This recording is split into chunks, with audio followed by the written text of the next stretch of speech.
Hey buddy, you want to see something cool? Come check this out. I'm sure you know what Pokemon is, so I'm gonna take a bet that you know what that is. Yes, that's a Charizard. Exactly right. So, do you think that this is wanted by all your friends or kids in general, or do you think it's something that's not that cool? That's right, a lot of people want it. Not just kids either. There's people my age, there's people even older that might want that Charizard. Do you know why? Yes, because it's rare. And when things are rare, they're typically more expensive. So, because there's only a few Charizards and they don't make them anymore, there's not many around, making it rare. So, that makes it valuable. And that's why your friends probably want it, and also even people that are older, like collectors. Which brings me to my next point, and this might not be something you've heard of before, like Pokemon, but it's something called Bitcoin.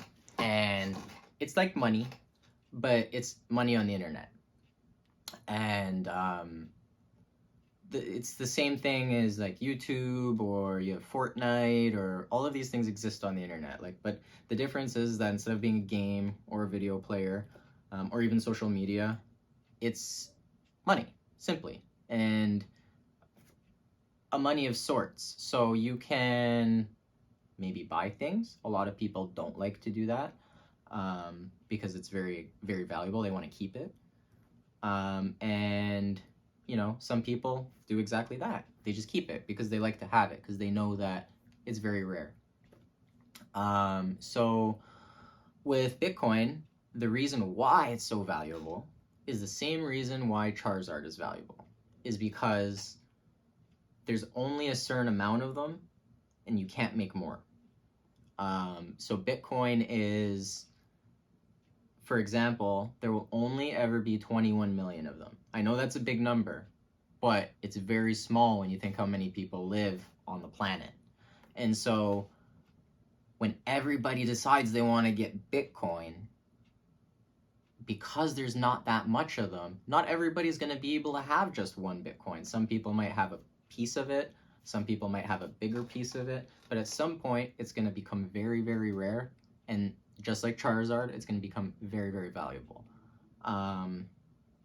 And we might even in the future start using it as money. So I hope I've taught you a little bit about what this internet money is. And if you want to know more, maybe go ask mommy and daddy. You guys can watch some YouTube videos or something like that, and you can learn and you can teach them what I taught you.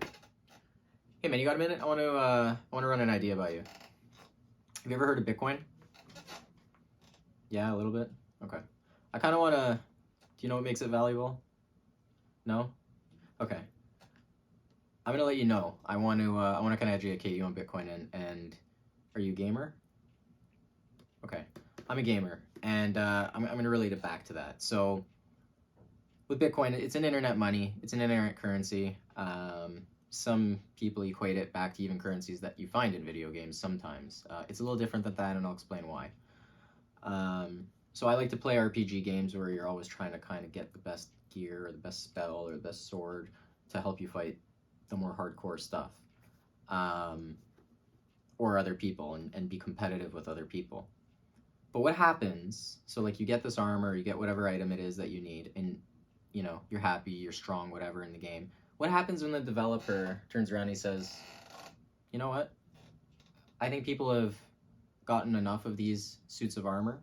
We're gonna add another suit of armor that you need to get, or two, or three, or four, or a whole line of them. What happens to your suit of armor? It becomes less valuable, because as time goes on, those other suits of armor, people are going to want to get those instead. So if this is a game with like an open market where you can sell these armors and stuff on the market, they're going to get less money, and that's just because they're not rare. It's not valuable anymore. They're dime a dozen. They've been out for a while. They're old, and there's these new ones that everybody wants. And so that's kind of similar to how cash also works, except you're not creating new dollars. You're not creating a new type of dollar, for example, like you would in a game and make a new armor. What you're doing is just adding more dollars. It's the same thing, you're just adding more. And it does the same thing to the dollar. it makes it less less valuable. It makes it less desirable. And so with Bitcoin itself, you can't do that. You can't add dollars to it. You can't add more pieces of armor. You can't add any of those things. Bitcoin is stuck at one quantity forever. You'll only ever be able to have 21 million of them. And that's hard coded into the technology. So when I'm talking about an internet money and how it relates to like cash, it's not really that silly of an idea, because when something is scarce, or there's not a lot of it, in other words, and it has some sort of value and people see the value in it. Bitcoin has many other values other than the fact that it's scarce, but I'll focus on that for now. Then now at that point, you have this valuable item, and because more people will want to have Bitcoin, and there's only 21 million of them, over time, it will become more valuable, because as it starts spreading out amongst all these different people, eventually certain people won't even be able to get one full Bitcoin, because there's about 7 billion, 8 billion people on the planet, and there's only 21 million Bitcoin. So with that being said, it creates value. Bitcoin cannot be copied, and even if it did, it wouldn't retain its value because it's not the real Bitcoin. So with all that being said, you can probably go and do your own research and check out Bitcoin and whatnot, and go on YouTube and Google and just check it out for yourself, because what makes it so great is the fact that no president, no astronaut, no world leader, nobody can make more. Not even Elon Musk can make more.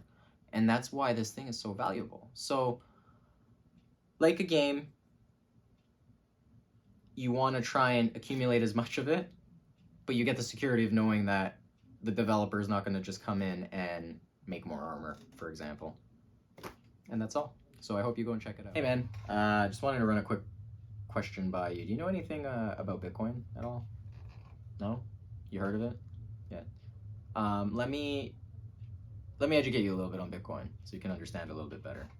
I'm gonna kind of focus on one thing because it's actually a really important thing, and that's how many Bitcoin there actually is. So to start, I'll just let you know there's only 21 million Bitcoin, and you can't make more. It's ingrained in the code. You cannot make more. And so with that being said, we know that Bitcoin is a finite fixed supply and that you can't make more.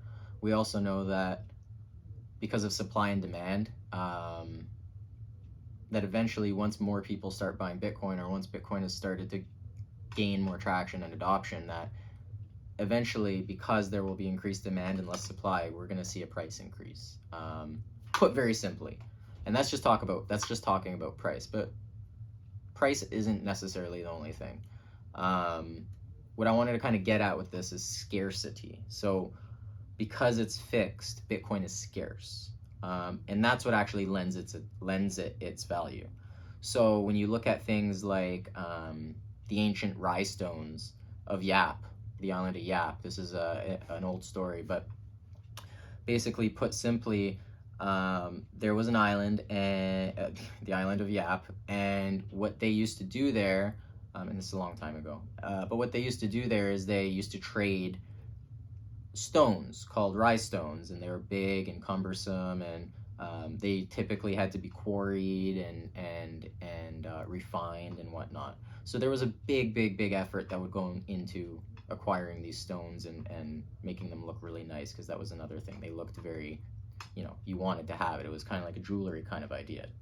And so there would be this big rhinestone right in the middle of town, and somebody would own it. And when that somebody wanted to make a payment, then they would be able to trade that stone, but the stone never moved. The stone stayed in the middle of town. And then somebody would trade it. They would get whatever they traded for, and then the person who essentially bought it had ownership over it. But everybody in town knew that because it sat right in the middle of town, or right in the middle of their village. So what makes this stupid rock so valuable? Well, because you can't really get them. Like, the rocks were so large and you're on an island, it was very difficult, especially with the whole idea of having to quarry and or mine these rocks, came with a large price tag. And when that comes with a large price tag, it makes it difficult to acquire, which also lends it value, because not everybody's going to go through that effort to acquire this stuff. So that's what made it valuable on the island of Yap. And so for millennia, these people traded this rock back and forth, and it would just sit there until somebody showed up and they said, okay, I know that these people use these rocks to trade, and I want to get some coconuts back in return because I can go trade them somewhere else. So this guy, his name was O'Keefe, he went and he got a whole bunch of these rocks, he quarried them, he did them, I believe, with explosives, which was a lot easier. And then when he brought them back to the island of Yap, the chief there said, no, we're not going to take these ones because they weren't actually earned with the hard work and sweat of, you know, the Yap people. And so he said, no, we're not going to take these. Unfortunately, though, the people of Yap disagreed, and so they started taking them. And unfortunately, after they did that, it made all of the rocks not valuable because there was so many of them they got flooded with. And at some point, everybody said, okay, well, what's so special about this rock now? And then eventually it got dismantled as a currency in that village. So with that being said, that's impossible to happen with Bitcoin because you can't go and quarry new rhinestones. You can't go and quarry Bitcoin. You can't make it anymore. It's hard coded into the blockchain, and it just can't happen with Bitcoin. So with that being said, now if a lot of people start adopting Bitcoin, knowing that it's not like the rhinestones, we can safely assume that at least it'll accrue in value to certain degrees. Maybe in the short term you're going to see peaks and valleys, but because it's rare, because it's finite, and you cannot make more of it, the value based on supply and demand premise should continue to increase.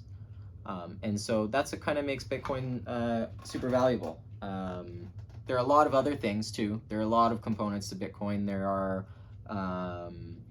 the fact that, unlike things like gold, for example, you can shoot it in cyberspace almost instantly across the world. If you wanted to do that with gold, you'd have to put it on a boat, and that's pretty pricey and would take a while.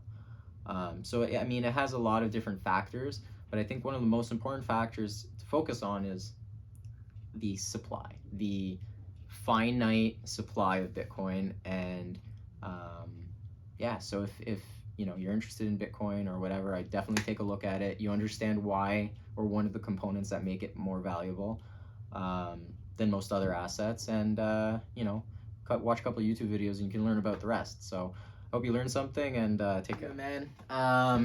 Just kind of wanted to ask you a quick question here. Do you know anything about Bitcoin? You heard a little bit about it, yeah? Do you do any investing? Yeah? Okay. And I'm guessing you haven't invested in Bitcoin. All right.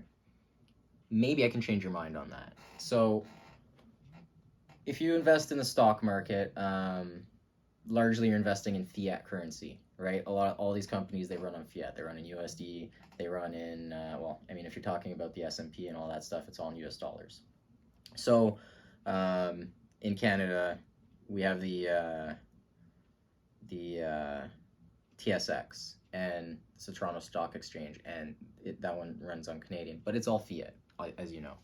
And so with Bitcoin, with fiat, largely we see governments printing money for various programs, like whether it be, you know, infrastructure or military spending, or some social, economic, or social project, like, you know, welfare or whatever the program might be. Typically what our government will do is they'll print money to fulfill all these things. And so when we print money, as you know, we devalue our currency. It's inflation, right? We print more money, the money that already exists in the supply becomes less valuable, and now the 100K that you had in your bank doesn't necessarily purchase what 100K used to. Like, I mean, back in the day, bubble gum was a cent. Now it's, I don't know, I haven't bought a pack in a long time. It's probably like anywhere from $3 or $4. That's all inflation, and that's over the course of years. But what we've seen recently is 40% of the whole supply of the US dollar in its whole history, 40%, so just shy of half, has been printed in the last couple years. That's going to be absolutely horrible in a few years' time in terms of what it has, the implications it has on our economy and the inflation that follows that. So a lot of people say we might enter into hyperinflation, and a lot of people are looking for ways to protect themselves, to protect themselves financially. And so when you look at cash, like, you're like, okay, well, they're going to print all this money. You know, I got to go and I got to put it into stocks. The problem is that when you go and you put it into stocks, the value of those stocks are overvalued because of inflation as well. So all the money goes up, all the prices of all these stocks go up, but that's just because the dollar is less valuable. So you need more dollars to factor in the price of these stocks. And so what do you invest in? Do you invest in like real estate? Real estate's always good, but what else? Like, I mean, what asset out there is generally a safe bet and doesn't get affected by inflation or money printing? Well, Bitcoin specifically. So with Bitcoin, you don't run into the same problem as you do with cash. It's a finite supply. So hard-coded into the Bitcoin and blockchain code, or Bitcoin's blockchain code, is the fact that its supply will only ever be 21 million. And then once it's all mined, there will only ever be 21 million. And at which point, the miners will be working for transaction fees as opposed to working for mining this Bitcoin. What they'll do is they'll just receive transaction fees for all the Bitcoin that's traded. So what happens to the price of that Bitcoin? Well, obviously, I mean, it's going to go up because you have all these people using it. It's finite, and the more people that use it, then it becomes rarer, and there you go. Supply and demand. With cash, if you're holding it in your bank and you're holding it for, like, let's say 0.5% interest, which is typically, I think, what a typical savings account works at now, is about 0.5% interest. If you're holding it in your bank for 0.5% interest with a currency that's constantly being debased by money printing and other factors, then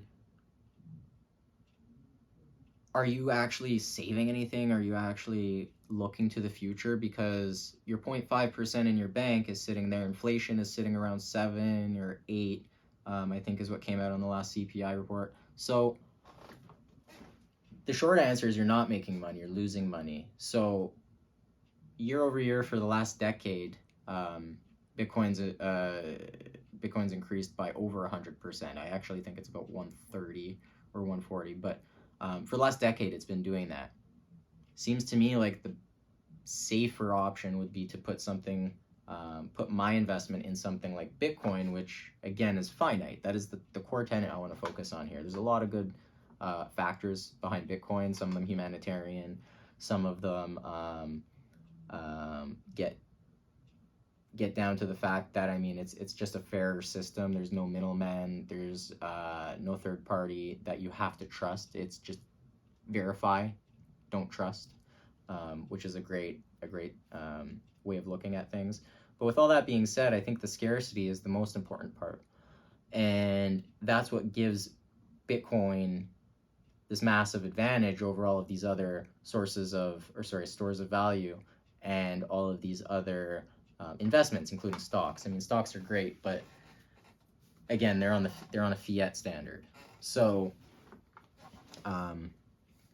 with that being said, I hope I kind of jogged your mind a little bit and changed your mind a little bit on how Bitcoin works and the thinking behind Bitcoin, and maybe just go check it out and see for yourself. The charts are all online, and you can see over the last few years the rise. You can see on online. You can even check the market cap. You can check the supply. You can check all of those numbers, and then you can come to your own conclusion. But